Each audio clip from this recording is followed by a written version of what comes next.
This is Andi Purewal for ID Boxing. I'm joined by Frank Smith, who's just moved from slouching to standing up as soon as I started. You can't slouch, so I've got to be standing up. Good posture and all that. Frank, 2 fights on away soil, 2 wins in the last couple of weeks. Successful night again here in Manchester. Walk me through Dalton's performance in a very competitive fight with Kaisee Benjamin. I'm a lucky charm, aren't I, on the away days? No, look, great performance from Dalton. Awkward fighter, Kaisee Benjamin, but I think he learnt a lot in there. He was ill earlier in the week. So to stay in there, do the 12 rounds, he would have learnt a lot in there tonight. So good performance from him, good defence of the title, and go on now and defend it again.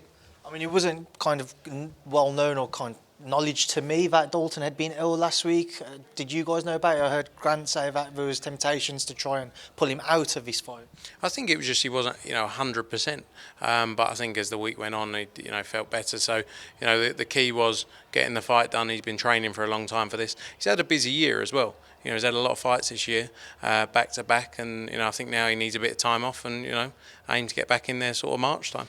Were you surprised by not just how competitive, but more so the approach of the fight going throughout? It was more of a chess match between the pair of them, and even really wanted to kind of take that risk. Yeah, no, sometimes just waited a bit to throw the punches, on the waiting for the counter. But he, I thought he boxed well, and he showed at certain times, the accuracy of the punches, and it was a good performance. I think, as I say, learnt a lot in there. I think Kaisee Benjamin can still do a lot as well in the sport. He's a very good fighter. There's obviously a lot of talk about Dalton's future at the minute and him becoming a free agent. Can you just establish or explain more so on that? Is he now technically classed as a free agent as far as you're aware? Technically, but look, we've had a great relationship with Dalton and all the team. I think we work very well together over the years, and I think we've all done a great job together to get to where we are. We see a huge future for Dalton Smith. Lots of opportunities, not just in the UK but globally as well. And we want to continue that relationship, and I'm sure we will. When do talks effectively begin then to try and secure him to another long-term deal, I imagine? No, look, we've been talking for a while, but it's an important stage of his career where he needs to make the right decision. But we've been talking for a while with the team, and hopefully soon we can get something up and running.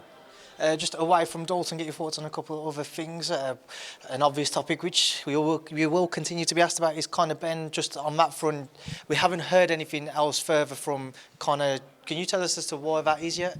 I think in the next couple of weeks there'll be some more details around the hearing and the actual, legal side of it, rather than just the public piece of it. I think once that is up and running and that plays itself out, then you and everyone will hear more details on it. It's a case that Conor and his legal team and his science teams are working through currently.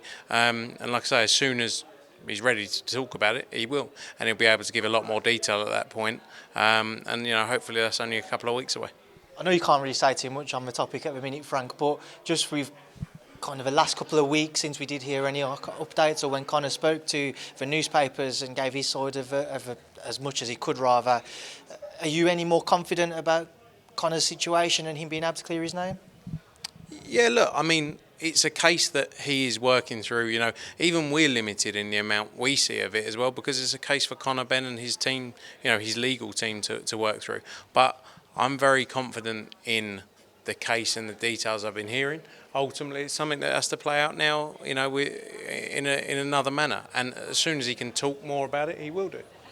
Conor was obviously lining up to face Eubank Jr. It seems like Eubank Jr. Liam Smith is going to go ahead now. It doesn't seem to be December 17th, more so next year. But just get your take on that as somebody who's obviously in and around that Eubank family. Yeah, maybe. It's not, the fight's not done yet. I know a few people who said the fight is done, but look, I think Chris has got big opportunities next year. Whether it's the Conor Benn fight, Liam Smith, whether it's Canelo, that's a big fight for him. Andi Golovkin, challenge for the world title, something he's been looking for a long time. So, there's lots of opportunities for Eubank Jr. And I think some big fights to be had in 2023. Let's see how things play out. I speak to Calla almost every day. Known him for a long time. But yeah, let's see. We still aim to make all those fights, whether it's the Conor Benn fight, whether it's Canelo, whether it's Andi Golovkin. Massive fights there to be made.